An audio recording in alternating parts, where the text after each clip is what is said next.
What's up, guys? So we are here back with Archeworld and massive news that I hate to report, actually. So it's been a while. I haven't talked about Archeworld at all because many of you know I don't like to be negative, and there hasn't really been anything good going on in Archeworld. So rather than say everything sucks and the sky is falling, the game is dying, I just rather be quiet. Let things cook and see how things process. Well, now we have a voting information time coming up. So we would like to hear your voice on region integration. So this is cool that they're asking for player feedback finally, and you're going to get a vote on the changes in the future of Arcworld and what could potentially happen. This is cool. This is what's needed. This is what Web3 promised us with ownership and NFTs and so forth, right? Players having voices and being listened to. But unfortunately, the topic of this announcement, which has only been posted in the Discord as of now, they have not been posted on the official website. So you got to tell all your friends about it. Get in here and vote, yes or no, whether your preferences are. It's about servers merging together. So they're saying they're going to target Asia 1 and Asia 2 and make them potentially Asia. So server merge. And then NA1, NA2 together to make them, just NA, SA. What they said they're going to do is they are proceeding by redistributing the land NFTs from 2 servers in each region to the new integrated server. Areas are randomly assigned depending on the number of size of possessions, but airdrops are concentrated in close proximity to each other. So that's kind of good, right? It means if you have like 10, 15, 20 lands, they're generally going to give you them in the same region, zone, most likely. Doesn't guarantee it, but they say they're generally going to give you close proximity to each other, which is good. But unfortunately, you have no idea which zone or area this will be. You lose the specific location that you're currently at, and you have to set everything up, the Lumias, the ships, the crafting stations, the decorations, all that stuff. New land NFTs will be airdropped from the new integrated server at a 1-to-1 ratio depending on the wallet's existing land NFT holding status at the time of a separate snapshot. All existing land NFTs will be incinerated after lockup as they are untradeable. For lands exceeding number of 7,000, a new area, Anahamar, will be opened and included in the random location airdrop range.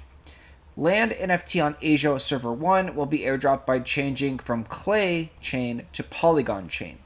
Upon server integration, all system land is rendered unusable and dividends paid based on the rent of system land are removed. Alright, so big news is there, right? They're saying they're going to merge together. And all the lands, since there's going to be over 7,000, there's over 7,000 NFT lands for, I believe, Asia 1 and Asia 2. Possibly NA1, NA2, maybe. We'll have to look at the numbers on that. But it's very close, right? So since there is more than 7,000 NFTs, they're going to open up a new area, and it's the housing zone, NMR. This is strictly a housing zone in ArcAge. And they're going to be potentially to randomly drop your NFTs there. Also, changing from Clay to Polygon chain is a really good change. This change allows all the land NFTs to be in one collection, which then helps boost the collection of land NFT sales to potentially trend on OpenSea and other websites. You do not want to have multiple different collections for one game. All the NFTs should have been in the same exact collection, whether it's weapons, armor, land. Splitting them up into multiple different collections spreads the amount of volume buying and selling to those different collections, which makes them unable to trend on websites like OpenSea. So putting them all on the same chain is a good change. And then the last one here, this is the crazy thing though.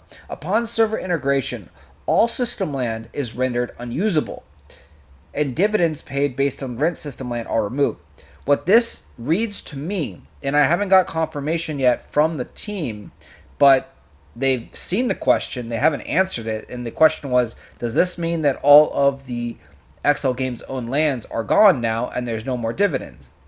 So the question was phrased that, to me, it reads that all this land is gone and there's no XL Game land, and they just ignored the answer on this. So maybe they don't necessarily know yet or getting back to me on that, but it looks like there will be no XL Games owned land at all, and all the land will only be player owned.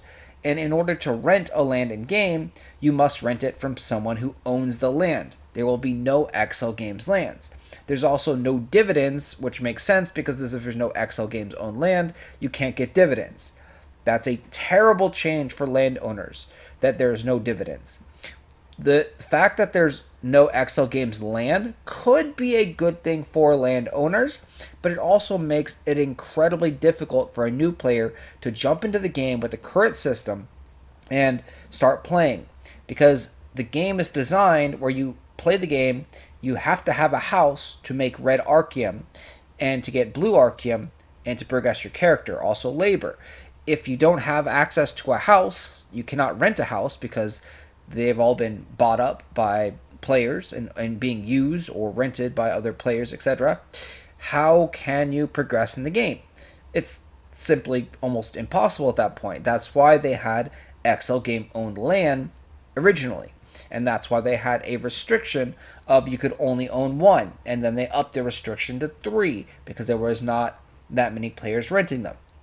So at server merge, if this were to happen, this isn't that big of a deal right now because there should be availability. But if they ever try to get new players, this is a huge problem. Upon new players entering the game, they have nowhere to actually rent once everything fills up. So they need to rework that system completely. And without more information, we can't really tell, but to me, that's a terrible, terrible change. So then they also say the schedule of when this might happen. And it says D7 week. We've got confirmation that this means 7 weeks, so that means approximately 49 days for this to happen. This is also a big reason why I'm very against this kind of system and this merge, is because it's going to take about 50 days of development time and effort to do this. So while they're doing this and preparing for this stuff, they're not going to be working on upgrading and improving the game, which needs to be done. People have asked, why don't they market the game? Why don't they advertise the game? Well, what are you going to advertise? What are you going to market? What is there that is fun and exciting in Archeworld that no other game gives you, or that is cool that you're going to highlight? The answer is there's really nothing. They cannot advertise Archeworld as it is. It is not a good game. There is not enough content for the players that are here. There are massive whales that have spent hundreds of thousands of dollars that are, immortal, that you cannot kill, that you cannot even hit, that can kill you in 2 or 3 shots. There is very little items to fight over for that reason, because the whales will dominate those areas and take them. If they were to do something like this, they would need to have opened up trade packs, at least before this happens. They need to have the whales doing something to get them out of the world so there's a way that players can progress. But as it currently stands, with what we know, this system is just bound to failure. There's no way for new players to come into the game. There's no ways for new players to improve with this system when they're fighting against players that are combat level 75 or combat level 90 or combat level 100.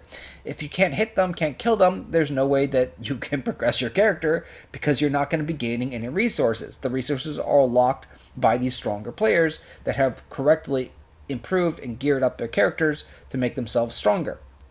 But the new players have no path of progression, so the whole game will just fall apart.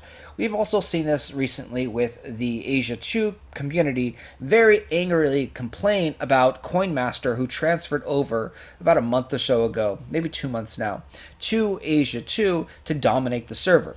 For those that don't know, Coinmaster is a character that is around level, like ancestral, who knows whatever level, but he's combat level like 100. He's the strongest character on the Asia server, and he is immortal, right? So these players were having fun. Yay, we're combat level 70 on Asia 2, and then now all of a sudden the mighty Coinmaster comes over, and now these players have nothing to do because the Coinmaster beats them at every content imaginable. So that's the same kind of situation that's going to happen in a merged server. But not only are you going to have one coin master, there's going to be 3 or 4 other coin master type characters, people that have 40,000, 38,000 gear score, and have tons and tons of resources and combat level. So with the combat level being still in the game and still having that invalid factor, there is no way for players to fight against these other massive whales. And that is not fun. That's not fun for anyone besides potentially the whales who have fun killing the little fish, and then eventually the fish just run away and quit. It just doesn't work. So, without fixing core issues of the game, a server merge is just certain death. We also know history has repeated. Over the last 10 years, there's never been a successful server merge for ArcAge. So between multiple different regions and servers, there's been several different server merges and attempts, and every single server merge has ended up in the game shutting down shortly after. Yes, the population and activity is a little bit elevated during the first couple of days and weeks of a server merge, right? The ArcAge server in North America, for example, merged 6 servers together in one about a year ago. They had some PvP and interactions in the world for a couple of weeks, maybe a month or two, but then now, about a year later, the entire game has shut down because there's lack of players. So, server merges do not work, and they've been proven not to work. Well, why are they doing something that has been proven not to work? So this is also a reason why I think they announced it and asked for player feedback. They know this is not going to work. This is my thoughts. They know this is not going to work, and they want to see how many LAN players they're going to piss off and make them quit. Right now, the LAN players are the ones that are really playing the game. There are not many PvP players playing the game anymore, and those players have all disappeared. But they're going to attempt to merge and make the PvP players happy for some reason, right? There's 20 PvP players on one server and 20 PvP players on the other server, and they want to try and make these players happy. And then what do you think is going to happen when they 20 and 20 merge together? They become 40. One side's going to win, one side's going to lose, and then they're going to bleed off players again. So they're trying to figure out, well, if we do that, maybe the game lives another year or so. That's my thoughts on this matter. Them announcing this kind of is admitting the game is a complete failure and that it will be shutting down soon. Because they've also said before that server merges would be a last-ditch effort to try and save the game. This is why I proposed recently in the Discord that we should have fresh start seasonal servers that kind of feed into the main server. These fresh start seasonal servers would be about 3 months long, and you would only get to keep the prizes on the leaderboards for competing in these servers. The prizes on the leaderboards would be things like Guild Stars, a new currency which would be used in the main server to buy new items like ships, cars, vehicles, possibly make trade packs, things like that, right? So this would be the way to get these new items. You'd have to either play the fresh start seasonal server, or you would then buy those tokens from someone on the auction house. It would be a great way to try and fix the core game while doing very little, because running up a new server doesn't take much energy or effort. It's not going to take 50 days to run up a new server. The server will be exactly the same. My proposal on a fresh start seasonal server is simply, all you do is you change the leaderboard rewards. You do not reward BSLT for the arena leaderboards. You do not award BSLT for the fishing leaderboards. You do not award BSLT for the vocation leaderboards. You don't reward those. All you do is take those rewards out and put the new currency called Guild Star in there. And that's the only item that is transferable in or out of this server. Right? I don't think anyone would ever transfer it into the server because everyone knows the server is going to die in 3 months or so. And now people may wonder, why would someone want a server that's going to die in 3 months? Well, all of the fun of ArcAge and Archeworld is in the first opening weeks and months of the game. And the reason this is because the players are all racing and competing against each other, and they're all evenly balanced, right? Everyone starts off at level 1, and you slowly push ahead. Once people start really pushing ahead, there is no way for other players to catch up, and they become too strong, too powerful, and most of the other players end up quitting because people do not like to lose, right? You PvP someone and you fight them and you're having fun for the first time, great. Oh, close fight, lose. Next time, having fun, great. Oh, close fight, lose. 5 fights later, fuck this, man. I don't like this. This guy sucks. He hacks. He sucks. He's too good. Blah, blah, blah, whatever. Guy angry. 10 fights later, bullshit. Bullshit. This game sucks, right? That's how the progression works. So people get angry very quickly after losing. Always that's the issue, and that's happened over the last 10 years. So in order to release and to prevent this, you have to start everyone back off at fresh, at zero, with no transfers in, no NFTs, no weapons, no armors, everyone at zero, and everyone is fighting to gear up as soon as possible. And they're doing this because they want the rewards on the leaderboards. You always have to give players a reward to do something. You have to encourage them to do something. Right now, Kraken is available in game, but no one goes to fight Kraken because the rewards for doing the Kraken fights are nothing. You get Kraken souls, which are only worth 10 BSLT, and you only get like 1 or 2 Kraken souls. You don't get much. You get a small amount of blue Archeum.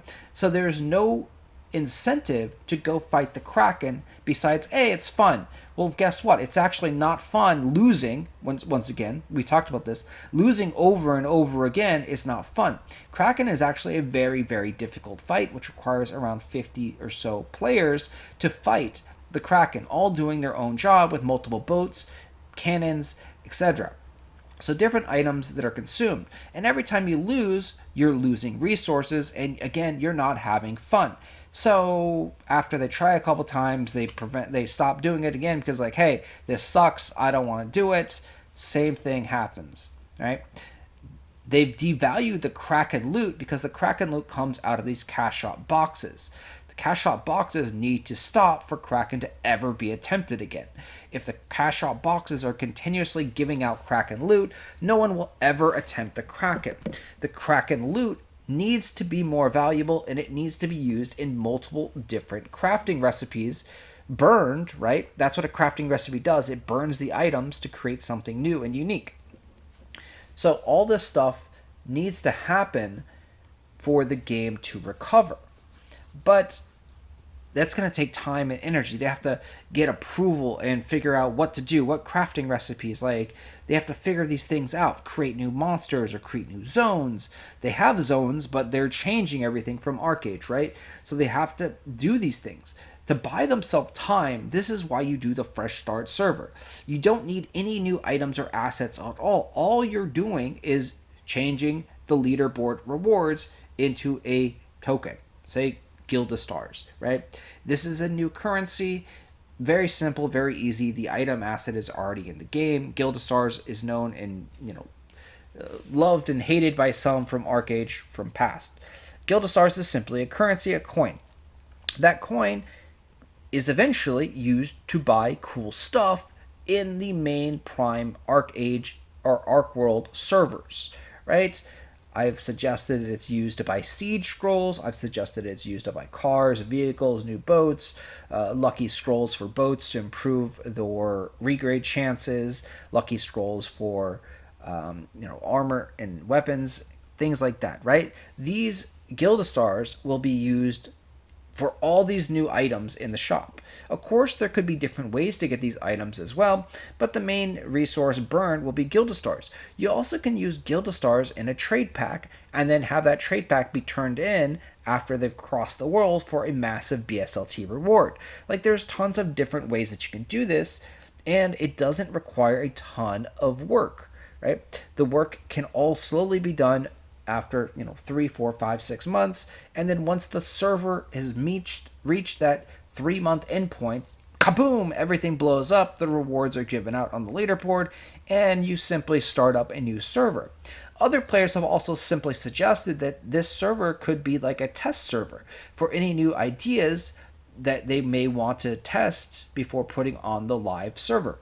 And that would be a great idea because the server is temporary. So you could do crazy things like fish rates increased by 5, or give players boats for free so that they can go into the ocean right away. You could also make the map 100% war, so there's no peace times around the map to see how insane PvP is with a 100% war map. You could also do a lot of different, unique, crazy things like spawn baby krakens in the world that are easier to kill and drop loot that is unique or different, or the kraken loot itself, right? These could be these baby easy krakens that take only 5 people to fight, and they drop all the loot. It doesn't matter because that loot cannot be transferred out of the server. The only loot that is transferred out of this fresh start seasonal server is the leaderboard rankings, the Gilda stars. That's the only thing. So it does not matter if people are killing kraken like crazy and there's baby krakens. Like, you could like make rare monsters in the game, and they could be like, hey, here's a rare variant monster. It drops 100 million red archeum, right? Like, find this rare monster or whatever, some crazy thing like that. You could have trade packs that are worth hundreds of thousands of archeum. You could have trade packs that are worth hundreds of thousands of blue archeum. You could have so many things like that, like just wild and crazy things that could happen in the server because it's all temporary. If the server is designed for fun. And now the thought process between that server is that you want to keep playing the game, right? And so if you like the game, you like the combat, now you're like, well, I'm going to create a character on the permanent server, and then I'm going to have land over there, and then put my winnings, right? So you could have decor, you could have trophies from the fresh start server, and those can be placed on your houses so other people can see. You can have special nameplates, you can have unique things like that, special titles that are exclusively won in the fresh start server. And so having this persistent world, very similar to Crowfall. If anyone is familiar with Crowfall, it was a Kickstarter MMORPG about 10 years ago that had several thousand players Kickstarter it, made about $2 million in the Kickstarter, and then ended up going to shit in development phase and really never released. So that was their idea. It was, right, you have a permanent world, a kingdom where you build up and you display your trophies, and then you have these temporary worlds where you go and fight and have lots of fun, have crazy PvP battles and castle sieges and things like that. Like, in this temporary fresh start server, you could have castle sieges every single day. Like, the castle sieges do not have to be like these big epic battles that happen once every 3 months. You could have castle sieges every 2 days, every 3 days. Like, the siege windows could be very, very short. Like, the progression could be very, very fast on this server. There could be little to no grinding here. It could be everyone's given free tier 6 weapons and armors, and people are just out there to go play and fight and get kills against other players. Like, you could do so many cool things with a temporary server that is fresh, and people would come and play. It's been proven. When they announce the words fresh start, people come and notice, and they talk about ArcAge. Right? It has been proven that that works. What doesn't work is the endgame of ArcAge. ArcAge's endgame has always been crappy and has always sucked. They've never figured out how to make ArcAge's endgame work. And this is a solution to fix that problem, right? You have temporary servers, and then you have your persistent world where you're like, hey, I own a castle here, or I own this massive village of houses. I can display my trophies over here. And then if you want to actually have boats that you own, if you want to have vehicles that you own, you can have them on that permanent server. Whereas on the fresh start servers, it's almost impossible to get a boat in 3 months, or it's almost impossible to build a car or a vehicle in 3 months. Like, the gameplay is different in a fresh play server. So that would be something that would be very interesting, and I'm looking forward to something like that. If they do something like that, gung ho, yes. I wouldn't mind if they did that. If they did a seasonal fresh start server, I would not mind the server merges. But without any massive changes to the game, a server merge is just a one-way ticket to death for Archeworld. And I don't see the game making it to year 3. So we're coming up to year 2 anniversary now for Archeworld. Big congratulations to that. Many, many, many people didn't think the game was going to last longer than 6 months and it was going to be completely dead. we've made it to almost 2 years now for Archeworld. But if they keep going in this same direction, history has shown that server merges lead to death. So I don't think that there will be a year 3 celebration if they continue on with this path, or if server merges are voted yes and do actually tend to happen. But overall, this is good that they are asking for player feedback and then also asking for additional comments. So you can write down your additional comments. To vote, you go to the Google form here. You have to be a land NFT holders. So you Google form, you put your wallet in there, you give your feedback based on this. And of course, based on everything that I said today, this is a very, very hard no for me. I will not be voting yes on this. I will be voting no on server merges, and I hope that they do something different and dramatic. I see no way a server merge will actually attract new players, and that's the key thing that needs to happen. They need to attract new players to the game. Without attracting new players, the game is simply dead, probably before year 3. Anyway, I hate to talk about that and be super negative, but this is a terrible, terrible situation in my opinion, and it's looking like we might be able to change this, right? So let me know, what do you think about a fresh start seasonal server? What do you think about server merges? Are you still interested in Archeworld? What would they have to do to bring players back? All that stuff, your opinions in the comments. Love to hear from you guys. Thanks.